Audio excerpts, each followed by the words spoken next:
એટલે અમારા એક મિત્ર છે પ્રોફેસર હિમાંશુ જોશી, ઓકે, એણે એવું કહ્યું કે દીપક, તારું નાક ને મૂછ એક્ઝેક્ટલી ગાંધીજી જેવા છે. ઓકે. હવે મેં જેમ શરૂઆતમાં તમારી ઓળખાણ આપી કે કોઈ મહાન વિભૂતિ સાથે, તો આ ગાંધીજી સાથેનો તમારો જે સંબંધ છે એ પહેલી વાર ક્યારે જોડાયો? એકચ્યુઅલી દૂરદર્શન પછી મને ઈટીવી ગુજરાતીથી ઓફર આવી અને મને એમ થયું કે હવે આ બહુ વર્ષો થઈ ગયા, so I decided to left okay, DD Doordarshan અને I was first recruit in ETV Gujarati. Channel લોન્ચિંગનો અનુભવ મળ્યો બધું, એટલે 2 વર્ષ ત્યાં કર્યું.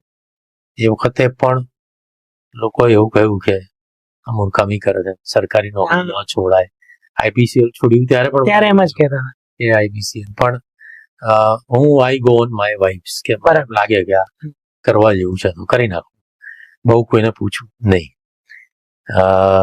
એટલે ઈટીવી 2 વર્ષ કર્યા પછી આઈ લેફ્ટ ઈટીવી ને પછી મારું 2002 થી ફ્રીલાન્સિંગ શરૂ થયું અને આઈ થિંક 2004ની આસપાસ સરદાર પટેલની 125મી જન્મ જયંતિ કે એવું કંઈ હતું અને ગુજરાત રાજ્ય સંગીત નાટક અકાદમીની કોમ્પિટિશન અને ફંડ્સ ડિક્લેર થયા હતા.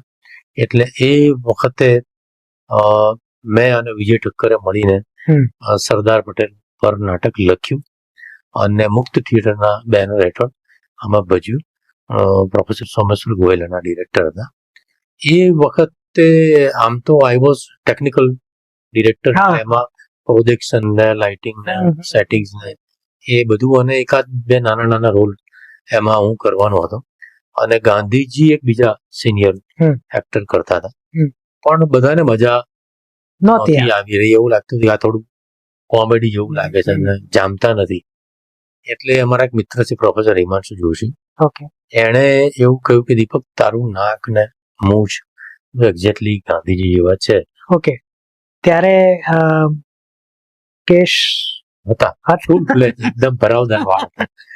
એટલે કહ્યું કે તું યુ શુડ ટ્રાય.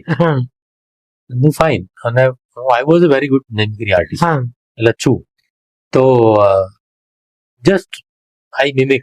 એ વખતે તો 4 સીન એ નાટકમાં હતા, એટલે એમના જેવું ઉઠવાનું, બોલવાનું, બેસવાનું બરાબર, અને એ બહુ જ એપ્રિશિએટ થયું અને ત્યારથી પછી ધીમે ધીમે ગાંધીજી વધતું ગયું.